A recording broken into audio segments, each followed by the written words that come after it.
எனக்கு ரொம்ப வேதனை போண்டாமணி இறந்தது. ரொம்ப அவன் குழந்தைங்க பொண்ணு இருக்குது, கல்யாணம் பண்ணி கொடுக்காம போயிட்டான், பையன் படிக்க விடாமல் போயிட்டான், அனாதையாக விட்டு போயிட்டான்.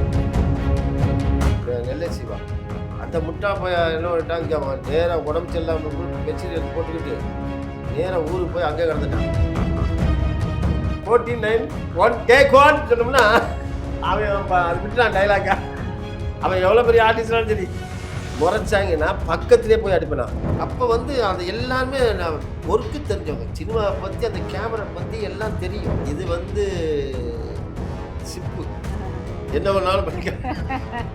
அவன் பிலிமில் இருந்துட்டானா தொச்சான். கவலையின்றி சுவாசியுங்கள். உலகின் தலை சிறந்த மருத்துவர்கள் உங்களுக்கு சிகிச்சை அளிக்கிறார்கள். நுரையீரல் அறுவை சிகிச்சையில் உலக விகிதத்தை விட அதிக வெற்றி. நீங்கள் புகைப்பிடிக்கும் பழக்கம் உள்ளவரா? ஆண்டுக்கு ஒரு முறை லோ டோஸ் சிடி ஸ்கேனில் பரிசோதித்து உங்களையும் உங்கள் குடும்பத்தாரின் பாதுகாப்பை உறுதி செய்து கொள்ளுங்கள். ரூபாய் 5000 மதிப்புள்ள பரிசோதனை ரூபாய் 2500 மட்டுமே. தங்கம் மருத்துவமனை, நாமக்கல் மற்றும் கான்பூர். வணக்கம் மக்களே, welcome to king TV. So இன்னைக்கு நம்ம கூட ஒரு ஸ்பெஷலான கெஸ்ட் இருக்காங்க. ஸோ இவரை பற்றி சொல்லணும்னா is a famous director, script writer and comedy actor. Let's welcome Sarappambu Subraj. வணக்கம், நான் எப்படி இருக்கீங்க? வணக்கம், நல்லா இருக்கியம்மா? நல்லா இருக்கேன். ஆகா, கிங்ஸ் யூடியூப் சேனலுக்கு எனக்கு வணக்கம். ஏன்னா ஏற்கனவே நான் ஒரு தடவை இங்கே வந்து பேட்டி கொடுத்துருக்கேன். இப்போ வந்து அது சிறப்பாக போயிட்டு இருக்குன்னு சொன்னாங்க, அதுக்காகவே வந்திருக்கிறேன். மிக சிறப்பு. ஓகே. ஸோ உங்களோட சினிமா அந்த எக்ஸ்பீரியன்ஸ் எல்லாம் நிறைய இன்னைக்கு கேட்கலான் இருக்கோம். அதுக்கு முன்னாடி இப்போ கரண்ட் ப்ராஜெக்ட்ஸ் ஏதாவது பண்ணிட்டு இருக்கீங்களா? ஆமாம், பண்ணிக்கிட்டு இருக்கேன். எல்லாம் ஏற்பாடு பண்ணி எல்லாம் ரெடி ஆயிருக்கு. மிகப்பெரிய அற்புதமான கதைம்மா. இந்த கதை வந்து 2 கதை பண்ணுறேன். ஒரு 100 காமெடி நடிகரை வச்சு நான் பண்ணுறேன். எவ்வளோ? 100 காமெடி நடிகர், எல்லா மொழிகளும் இருந்து. அதுக்கடுத்து நான் ஒரு இப்போ பண்ண போகிறது வந்து ஒரு 10th படிக்கிற பெண்கள் பசங்க. Love, first love. ஃபர்ஸ்ட் லவ்வா? ஒரு சின்ன சந்தேகம், இப்போ இருக்க பிள்ளைங்களுக்கு 10th ஃபர்ஸ்ட் லவ் வருது? அது 4ஆவதே வருது. எங்க பார்த்தா யூடியூப்ல இந்த விஜய் டிவிலாம் என்ன என்ன நாங்கள் 2 பேரும் 4ஆவதே லவ் சார். எல்லா சேனல்லையும் பார்த்தோம்னா நீ எப்போ நான் 2ஆவதே லவ்னு சொல்லுது. ஒரு பொண்ணு லவ்வா பொண்ணுங்க அப்படின்னு கேட்குற. ஆமாம், அது அது வந்து ஒரு 10th வரும்போது எங்கள் டீச்சர் வந்து ஐயோ இதான் பண்ணீங்களா, லாய்ப்படாது, நீ ஒழுங்கா நீ சொல்லிடுவேன்னு சொல்லி அவங்க மேட்டினாங்க. அப்புறம் நாங்கள் வந்து வேறு ஸ்கூல் போய் அங்கே போய் நாங்கள் 2 பேருமே சொல்லி இன்னைக்கு வந்து பெரும் போராட்டத்தில் கல்யாணம் பண்ணிட்டு சொல்கிறாங்க. எல்லா சேனலையும் பார்த்தோம்னா ரொம்ப கொடுமையாக இருக்குது. ஒரு ஏதாவது 2ஆவதுல லவ் பண்ணி இப்போ கல்யாணமே பண்ணிட்டாங்க, கல்யாணம் பண்ணிட்டாங்க. அது உண்மையான லவ்? உண்மையிலேயே 4ஆவது படித்த பொண்ணு 6ஆவதுல படித்த லவ் வந்து நிறைய பேர் பார்த்தா பயங்கரமாக இருக்குது. இப்போ நீங்கள் எத்தனை வயசு லவ் பண்ணீங்க? நான் லவ் எல்லாம் பண்ணலப்பா, என்னைய வம்பல கோத்து விட்டுறாதீங்க. ஒரு படம் வந்து 10th லவ் வச்சா, 10th லவ் ஸ்டூடெண்ட்ஸ் வச்சு கல்யாணம். அது அப்போத்தான் மெச்சூர்டாக இருக்கும், கொஞ்சம் நல்லா இருக்கும். நமக்கு இது பண்ணும்போது ரொம்ப பிரமாதமாக ஒரு லவ். ஒவ்வொருத்தரும் இந்த லவ் அந்த அதை மீறி வந்ததே இல்லை. அதை தான் இப்போ பண்ணுறோம். சூப்பர். இன்னொரு கதை சொன்னீங்களா, அதுவும் இன்ட்ரெஸ்டிங்கான கதை. அதான் 100 காமெடி நடிகரை வச்சு பண்ணுறேன். 100 காமெடி நடிகரா? தமிழ்நாட்டில் இருக்க இந்த மாதிரி ஆளுங்க, அப்புறம் கஞ்சா கருப்பு, தம்பி ராமையா, அந்த மாதிரிலாம் ஒரு சீனுக்கு 4 பேர் 5 பேர். அதே மாதிரி மலையாளத்தில் யார் இருக்கிறாங்க நல்ல பெரிய ஆள், அதே மாதிரி கன்னடத்தில் ஒரியா, பெங்காலி, இது ஹிந்தி, எல்லா தெலுங்கு, எல்லா படத்துலையும் இருக்கிறவங்க அதுக்கு வச்சு பண்ணுறோம். ஆனால் எல்லா மொழியும் இருக்கும். நான் டப்பெல்லாம் பண்ண வேண்டாம். ஆமாம், அந்த கூட வர நான் 4 பேர் நம்ம தமிழ் ஆர்டிஸ்டாக இருக்கும். என்னை மாதிரி ஆள் போட்டிருக்கேன். பிரமாதமாக. நான் இதுக்கு பிறகு நான் வந்து இந்த படம் வந்த பிறகு யாருமே 6 படம் பண்ண மாட்டாங்க. எல்லாமே இந்த சீனில் இருக்குது. இந்த படம் பார்த்தீங்களான்னு கேட்பாங்க. அதனால அவ்வளோ தூரம் நம்ம பண்ணி வச்சுருக்கேன். அது பிரமாதமாக ஒரு நம்ம ரசித்து எடுத்துருக்கோம். அதில் வந்து இந்த நெல்லை சிவா இறந்துட்டார், போண்டாமணி இறந்துட்டாப்புல. அது 2-3 நடிகர் இறந்தவொடனே அந்த அந்த அவங்களுக்குன்னு வச்சுன்றது போச்சு. நெல்லை தமிழில் பேசக்கூடிய ஆர்டிஸ்ட் அவர். இவன் சுலோனில் பேசக்கூடிய ஆர்டிஸ்ட். நல்லா பிரமாதமாக இருக்கும். அவன் இறந்துட்டான். இந்த உயிர் இழப்புன்றது ரொம்ப கஷ்டமான ஒரு விஷயம் தான். எதுவுமே அதுவும் உயிர் இழப்பு ஆமா ரொம்ப கஷ்டமான ஒரு ரொம்ப விஷயம். கஷ்டம். அதுவும் சொல்லுவாங்க ஒரு சில பேர்லாம் ஆக்ட்ரஸை விட ஆமா இந்த காமெடி நடிகர்கள் இருக்காங்க தெரியுமா, ஆமா அவங்க வந்து ரொம்ப சிரமம் கிடைக்கிறது. ஆமா ஏன்னா ஒரு ஒரு ஒரு படத்துல வந்து நம்மள வந்து எங்கேஜிங்கா வைக்கிறது வந்து காமெடி ஆக்ட்ரஸ் கூட தான். ஆமா ஸோ தொடர்ச்சியா பாத்தீங்கன்னா நிறைய ரொம்ப சூப்பரான காமெடி ஆக்டர்லாம் வந்து இறந்துட்டு நிறைய இருக்காங்க. சார் நிறைய விவேக் இறந்துட்டாரு, மனோபாலா மனோபாலா. இறந்துட்டாரு, மயிலுச்சாமி இறந்துட்டாப்புல, அப்புறம் நெல்லைச்சிவா இறந்துட்டாரு, அப்புறம் வந்து இவன் போண்டாமணி அல்வா வாசு, இவன் நம்ம அவர் என்ன பாக்கியராஜ் கூட செந்தில், ம், ம், கோவை செந்தில், ம், அவரு கூட வந்து அண்ணனும் இறந்துட்டாங்க. ம். நிறைய காமெடி நடிகர் இறந்துட்டாங்க. அது ரொம்ப வருத்தமா இருக்கு. எங்க பெரிய இழப்பு. ரொம்ப பெரிய இழப்பு. எல்லாருமே நண்பர்கள் எல்லாரும். இப்போ வடிவேலு கிட்ட நாங்க நடிக்கும்போது நம்ம நெல்லை சிவா, அப்புறம் இன்னொருத்தர் கிருஷ்ணமூர்த்தி வருது, ம், ம். மேனேஜர் கிருஷ்ணமூர்த்தி, இவங்கெல்லாம் எல்லாம் போண்டாமணியெல்லாம் நடிக்கும் போதெல்லாம் அவன் அவன் கொடுக்குற சில டேய் டைலாக் வர மாட்டேங்குது, நீ நான் சொல்கிறேன், நான் சொல்கிறேன், ம். நான் சொல்கிறேன், விட்டு கொடுக்க மாட்டான். அதே மாதிரி நெல்லை சிவா விட்டு கொடுக்க மாட்டாப்புல, நான் பண்ணிக்கிறேன், நான் பண்ணுறேன், நீ சும்மா சுப்பராஜ்னு சொல்லுவாப்புல. அப்படி உள்ள எல்லாருமே ஒரு நல்ல நடிகர்கள் இழந்தது எல்லாமே. இப்போ இந்த எனக்கு ரொம்ப வேதனை போண்டாமணி இறந்தது.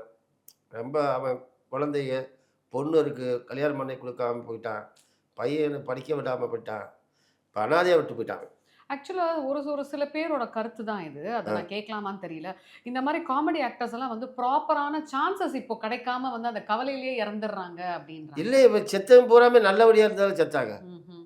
இப்போ கிருஷ்ணமூர்த்தி நம்ம இவர் நம்ம விவேக் வந்து நல்ல பெரிய ரேஞ்சாக ஆமா. இருக்கும்போது தான் இறந்தார். அவர் மயில்சாமி அண்ணனும் 4 பேருக்கு உதவி பண்ணி தான் இது பண்ணாரு. மயில்சாமி நல்லா பெரிய ரேஞ்சாக இருக்கும்போது தான் இறந்தாப்புல.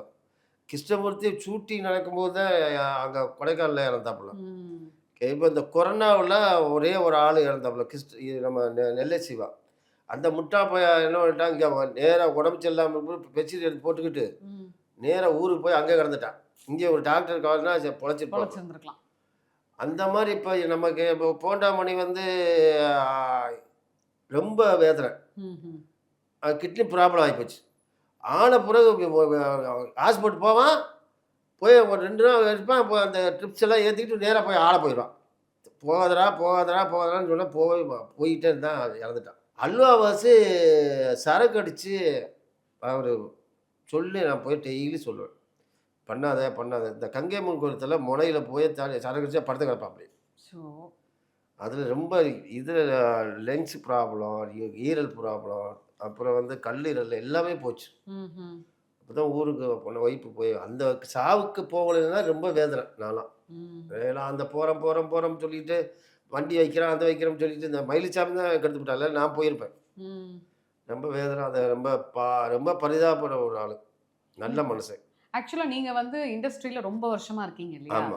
இப்போ வந்து அன்றைய சினிமா வெர்சஸ் இன்றைய சினிமா அப்படின்னு பார்த்தா, ம். இப்போ இருக்கிற சினிமால என்னென்ன வித்தியாசங்கள் நீங்க நல்லா இருக்குன்னு நினைக்கிறீங்க? ஐயோ! இப்போ உள்ள சினிமாவெல்லாம் பெருசாக நல்லா இருக்குன்னு சொல்லக்கூடாதுமா. நான் வந்து 48 வருஷம் ஆகுது சினிமாவுக்கு வந்து. வா! 48 வருஷம் சினிமாவில் தான் ஃபஸ்ட்டு சினிமாவில் வந்து சினிமாவில் இதுவரையும் இருக்கிறேன், இதுவரையும் அங்கேயே சம்பாரிச்சேன், அதுவரையும் அங்கேயே பசங்களை படிக்க வச்சேன், அவங்க இது பண்ணோம், கல்யாணம் பண்ணோம், குழந்தை குட்டி இருந்து இன்னைக்கு வந்து இதே தான் இருக்குது. அப்போ உள்ள சினிமா வந்து மிகப்பெரியதுமா, ம். அளவுகள், அதெல்லாம் பக்தி, தொழில் பக்தி. இப்போ இந்த மாதிரி கேமரா வந்துட்டு இந்த மாதிரி கேமரா வந்தாலும் போச்சுமா சினிமாவே. சத்தியமாக சொல்கிறேம்மா, ஃபிலிமில் ஓடும் 1000 ஃபீட்லாம் இருக்கும். பெரிய ஷாட்டுன்னா 1000 ஃபீட்டு போகும், இல்லாட்டி 400 அடி கேனு. இந்த கேனு 3 கேனு வாங்க 1200 1200 ஒரு நாளைக்கு ஒர்க் ஆகும், ம். இல்லாட்டி 2 கேனு 800 வரும். ம். இப்போ அந்த ஃபிலிம் ஓடும்போது அது சவுண்ட் வரும்போது அது என்ன ஒரு சுகம் இருக்கும். ம். அந்த கிளாப் அடிப்பான், அந்த என்ன சுகம், ம். அந்த ஆர்டிஸ்ட் அந்த கிளாப்லேயே மறந்துடுவான் டைலாக். உணர்ச்சி வசப்பட்ட அதாவது 95 49 1 டேக் 1 சொன்னோம்னா அவன் அது விட்டுறான் டைலாக்கா. ஆ, ஆ. அவன் எவ்வளோ பெரிய ஆர்டிஸ்டாலும் சரி முறைச்சாங்கன்னா பக்கத்துலேயே போய் அடிப்பேன் நான். அடிப்பீங்களா? பக்கத்தில் போய் மூக்குக்கு பக்கத்தில் வச்சு அடிப்பேன். அடித்தவொடனே அப்போ கொஞ்சம் கொஞ்சம் பார்த்து மறந்துடுவாங்க டைலாக்கு.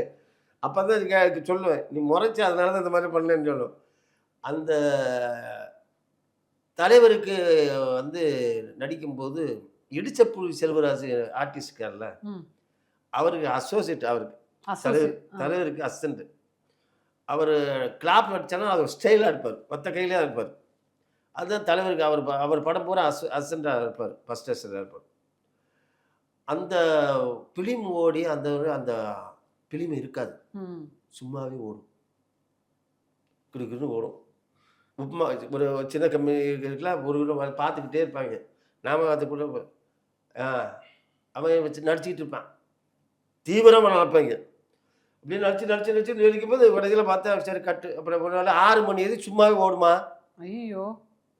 இவன் டைலாக், அந்த டைலாக் மறுபடியும் ஃபிலிம் வரும்போது வேற சீனா, வேற டைப்பாக எடுப்பாங்க. அப்ப அவ்வளவு நேரம் பண்ண பிராக்டிஸே வேஸ்ட் ஆயிடுமே. இப்போ பெரிய ஆர்டிஸ்டே நடிப்பாங்க. அவன் அந்த சில ஆர்டிஸ்ட் இப்போ இருக்கு, இப்போ பெரிய ஆர்டிஸ்ட்னா அதை கண்டுபிடுவாங்க. அது கொட கொட கொட கொடன்னு ஆகும். ம். ஃபிலிம் ஓடுறது வந்து ஒரு மாதிரியா ஒரு இருக்கும். மாதிரி இருக்கும், இல்லாம ஒரு மாதிரி சவுண்டு. அப்போ அந்த அங்கே வந்து 10 நாள் 13 நாள் 15 நாள்லாம் படத்தை முடிச்சுடுவாங்க. ம். எல்லாம் செட்டு தான். என்ன நடிகர் திலகம்னா படம் வந்துட்டு 12 வருஷம் ஊருக்கு வீட்டுக்கே போனதில்ல அவர். அவ்வளோ டெடிகேஷன். 12 தான் இங்கே வானிலை வந்து நடிப்பார், அப்புறம் ஏவிஎம் நடிப்பார், பிரசாத்தில் நடிப்பார், நேராக அங்கே போய் கர்நாடகா போய் நடிப்பார், அங்கேருந்து தெலுங்கு நடிப்பார், நெரிசல் அதே வாகனிக்கு வருவார். ம். அண்ணன் சமூக அண்ணன் தான் ட்ரெஸ் எல்லாம் எடுத்துக்கிட்டு அங்கே போய் கொடுத்து அவர்கிட்ட என்னென்ன வேணுமோ அது என்ன அவங்க அம்மா வந்து கமலா அம்மா வந்து பார்த்துட்டு பிள்ளைகள்லாம் பார்த்துட்டு அப்போ வந்து போவாங்களாம். ம். 12 வருஷம் வீட்டுக்கே வந்ததில்ல அவர். எப்படி ஒர்க்கு எல்லாருமே அத்தனை ஆர்டிஸ்ட், மிகப்பெரிய ஆர்டிஸ்ட். இப்போ எந்த ஆர்டிஸ்டும் நம்ம சொல்ல முடியுமா முதல்ல? அது கரெக்ட். இப்போ சொல்ல முடியும் முதல்ல. அதுலலாம் அந்த ப்ரொடியூசர்கள்லாம் அப்படி தெய்வமாக இருப்பாங்க உண்மையிலே. இன்னைக்கு வந்து அந்த கம்பெனியெல்லாம் எடுக்காமல் இருக்கிறது தேவர் ஃபிலிம்ஸ், என்ன சத்யா மியூசிக், அப்புறம் ஏவிஎம்மும் பிரசாத், இதெல்லாம் மிகப்பெரிய கம்பெனிகள். நிறைய படங்கள் எடுத்து ம். மாடர்ன் தேட்டர்கள் எல்லாம் ஒன்றும் இல்லாமல் போச்சு. அப்படி உள்ள ஆள் அவங்க. அப்போ இருந்த கவிஞர், மிகப்பெரிய கவிஞர் ம். ஐயா கண்ணதாசன் ஐயா. அவரெல்லாம் தத்துவ பாட்டு பயங்கரம். அதே ஒரு பட்டுக்கோட்டை கல்யாண சுந்தரம், ம். அப்படி ஒரு உளுந்துருப்பட்ட சமூகம் நிறையா. அப்போ மியூசிக் டைரக்டரு நிறைய பேர் இருந்தாங்க. ஆனால் எம்எஸ் விஸ்வநாதன் ஐயா தான் இன்னைக்கு பெரிய ஆச்சாங்க. அதில் இருந்து வந்தவங்க அப்போல்லாம் அந்த டேரக்டருக்கு, அசிஸ்டன்ட் டேரக்டருக்கு எழுதுவாங்க. ம். நல்ல ஹேண்ட் ரைட்டிங் இருந்தால் தான் உன்னைக்கு சேர்ப்பாங்க. அப்படியா? ஆமாம், அவங்க சொல்ல சொல்ல எழுதணும். அவங்க சொல்ல சொல்ல நான் அது மாதிரி தான் எழுதி வந்தது. ம். நம்மளாம் ஹேண்ட் ரைட்டை பார்த்து தான் அவங்க எல்லாம் நம்மளை வச்சுக்கிட்டாங்க. அப்போ எழுதணும். அந்த எழுதும்போது அந்த இருக்கிற எழுதிக்கிட்டு இருக்கும்போது தப்பாக இருக்கும். அப்புறம் வந்து அந்த இடத்துல குறிப்போம், தவறாக இருக்குது, இந்த டைலாக் நல்லா இல்லை, இந்த இடத்துல சீன் நல்லா இருக்குன்னு அதை அவங்க ஒரு அம்புக்குறி போட்டு வந்துக்கிட்டே இருக்கும். அப்புறம் அந்த டேரக்டர் கேட்பார், இப்போ ஏன் எழுதுலையே, எப்படியா இருக்குது கேட்பாரு. சார் ரொம்ப சொதப்பலாக இருக்கு சார். என்னையா கேட்டவர். அப்படி அந்த எந்தெந்த குறிச்சி வந்தால் அதை பார்த்து ம் என் கதை நீ குறை சொல்கிறேன் இப்படி சொல்லுவாங்க. சரி, அவன் சில டேரக்டரு அப்படியா, சரி இது இந்த இடத்துல என்ன வரணும்னு எதிர்பார்க்குறேன். ம். குறை சொன்னல, இப்போ சொல்லு. இப்போ சொல்லு, இது வேறு இது பண்ணால் இது நல்லா இருக்கு சார், இப்படி பண்ண நல்லா தான் இருக்கு, ம். அதே எப்படிங்க. ஓ, அந்த ஈகோ எல்லாம் எடுத்துப்பாங்க. பரவாயில்ல. ஓகே, சூப்பராக இருக்கு. இப்போ இந்த சொல்கிறான்ல, இவன் ஒரு ஹேண்ட் ரைட்டிங் எழுதும் போது தவறு இருக்குது. அந்த அங்கேருந்து இன்னொருத்தன் வந்து சீன் சொல்லுவாப்புல, ம். அந்த டேரக்டர் இந்த மாதிரி இருக்கணும், இப்படி இருக்கணும். அவனை ரொம்ப பிடிக்கும். இந்த எழுதுறவனை ரொம்ப பிடிக்கும். ம். எழுதிக்கிட்டு இருக்கும் போது குறை கண்டுபிடிச்சேன்னா அவங்க குறை பார்ப்பாரு. ம். ஏன் குறை கண்டுபிடிச்சாங்க, என்ன இது மறுபடியும் போட்டிருக்கானே, ஒரு 10 சீனில் எத்தனை குறை இருக்குன்னு பார்ப்பாரு. அங்கே பார்க்கும்போது அது அப்படி உள்ள தெய்வமாக பார்த்தாங்க. இது நல்லா நல்ல பையனாக இருக்காப்பா, செய்ப்பா. இவன் அந்த டேரக்டர்கிட்ட 10 15 படம் 20 படம் ஒர்க் பண்ணும். ம். ஒர்க் பண்ண பிறகு தான் அவங்க கோ டைரக்டர் ஆகுறது. அவர் இருப்பார் கோ டைரக்டர். அவர் வெளியே போனால் தான் அடுத்து ஃபர்ஸ்ட் அசிஸ்டன்ட் வருவான். அப்படியா? அவரே போக மாட்டேங்கிறாரு. அப்ப என்ன பண்ணுவாங்க? இப்போ நீங்க சொல்றீங்கல்ல, ஒரு டைரக்டர் கிட்ட ஒரு 10-12 படம் ஒர்க் பண்ணோன்னு. ஃபர்ஸ்ட் கேள்வி, அப்படி வந்து 10-12 படம் ஒர்க் பண்ற அளவுக்கு விட்டு வைப்பாங்களா கூட இருக்க அசிஸ்டன்ஸ் எல்லாம்? ஆமா, இப்போ போட்டா போட்டி போட்டு ஏதாவது பண்ணி வில்லங்க பண்ணிட மாட்டாங்க? அதுல வில்லங்க நடக்கும். ஆ. அந்த அசோசியேட்டா இருக்கிறவன் வந்து நான் குறை சொல்லி எழுதி பேர் வாங்கினா என்னைய எதிர்பார்ப்பல. அதுதான் கேக்குறேன். ஒர்க் பண்ணும்போது அந்த என்னென்ன பண்ணணுமோ அவங்க பயங்கரமா பண்ணுவாங்க. பண்ணி நசுக்கிடுவாங்க. அப்புறம் சிலவங்க என்ன பண்ணுவாங்க, நல்ல மனுஷங்க ஆக பரமமா சொல்றா, நான் டேரக்டர் போது நான் என் கூட நீ தாடா இருக்கணும் அப்படி சொல்லுவாங்க.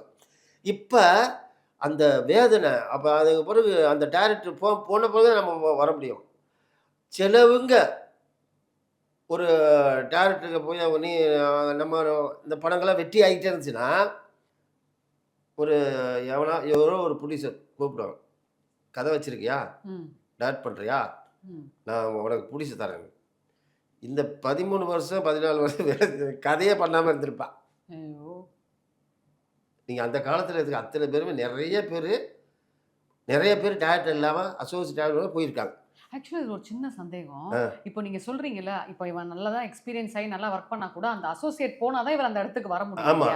இப்போ நிறைய பேர் அந்த அசோசியேட் போகாம இருந்தா இவர் அந்த இடத்துக்கு எப்படி வர முடியும்? அந்த அசோசியேட்லாம் அதுக்கு பிறகு ஃபர்ஸ்ட் அசிஸ்டன்ட் போவாங்க, வெளியே போய் கதை எனக்கு இருக்கு சார், சூப்பரா இருக்குன்னு சொல்லி வந்தவங்க போயிடுவாங்க.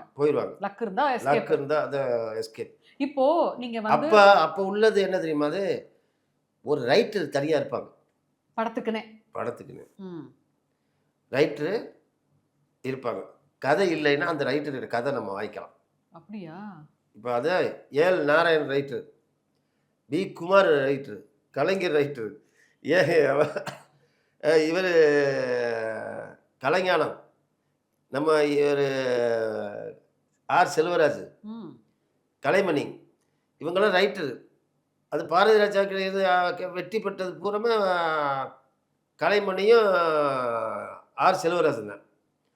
அதே மாதிரி இப்போ தனியாக வந்து பாக்கியராஜ் வந்தார் கதையோட. இவர் மணிவண்ணன் வந்து கலைமணிக்கிட்ட தான் முதல்ல ஆரம்பித்து வந்தார். ஆர் செல்வராஜ்கிட்ட தான் வந்தாங்க. எல்லாமே நம்ம மனோபாலாவில் இருந்துச்சு. எல்லாம் கதையோடு வந்து ஜெயித்தவங்க கொஞ்சம் பேர் தான். இப்போ என்ன தெரியுமா, அப்போ வந்து அது எல்லாருமே ஒர்க்கு தெரிஞ்சவங்க, சினிமாவை பற்றி அந்த கேமரா பற்றி எல்லாம் தெரியும். என்ன லென்ஸ் இருக்குது, என்ன ஸ்பீட் பண்ணலாம், இந்த இடத்துல இந்த ஷாட்டில் ஷூம் போகலாமா, இல்லை ட்ராலி ஃபார்வர்டு போகலாமா, ட்ராலி இது முக்கியமான இதாக இருக்கும்போது என்ன பண்ணலாம், இதெல்லாம் கரெக்டாக வச்சுருப்பாங்க. என்ன ஸ்பீடில் போடலாம், என்ன இது இல்லைனா எல்லாத்தையும் வரும். ஆனால் இப்போ ஒரு படோட உற்பண்ணாதவங்க நிறைய பேர் டேரக்ட் ஆகிறாங்க. அது எப்படி, அது என்ன எக்ஸ்பீரியன்ஸ் இருக்கும்னு நினைக்கிறீங்க? எல்லாம் அந்த கேமரா வந்த பிறகு தான். அதான் நான் என்ன கேட்குறேன்னா, இந்த கேமராக்கும் இப்போ இருக்க இண்டஸ்ட்ரிக்கும் எந்த அளவுக்கு தாக்கம் இருக்குது, அது எப்படி நீங்கள் சொல்கிறீங்க? அதாம்மா, இது வந்து சிப்பு என்ன பண்ணாலும் அவன் பிலிமில் இருந்துட்டானா தொச்சான். ஆமாம், ஒன்று இப்போ 10 100 1 சோறு வாங்குறாங்க, 50 9 அங்கெல்லாம் வந்து 2 ஆரம்பிச்சுறாங்க. மூணாவதுல அது இருந்தானா பக்கத்தில் இருக்க ஆர்டிஸ்ட் வேண்டாம் வேற போகணும்னு சொல்லுவாங்க. இப்போ அவன் பாட்டுக்கு பண்ணிக்கிட்டு இருக்கிறாங்க. என்ன ஆகும்? கவலையின்றி சுவாசியுங்கள். உலகின் தலை சிறந்த மருத்துவர்கள் உங்களுக்கு சிகிச்சை அளிக்கிறார்கள். நுரையீரல் அறுவை சிகிச்சையில் உலக விகிதத்தை விட அதிக வெற்றி. நீங்கள் புகைப்பிடிக்கும் பழக்கம் உள்ளவரா? ஆண்டுக்கொரு முறை லோடோஸ் சிடி ஸ்கேனில் பரிசோதித்து உங்களையும் உங்கள் குடும்பத்தாரின் பாதுகாப்பை உறுதி செய்து கொள்ளுங்கள். ரூபாய் 5000 மதிப்புள்ள பரிசோதனை ரூபாய் 2500 மட்டுமே. தங்கம் மருத்துவமனை, நாமக்கல் மற்றும் கான்பூர்.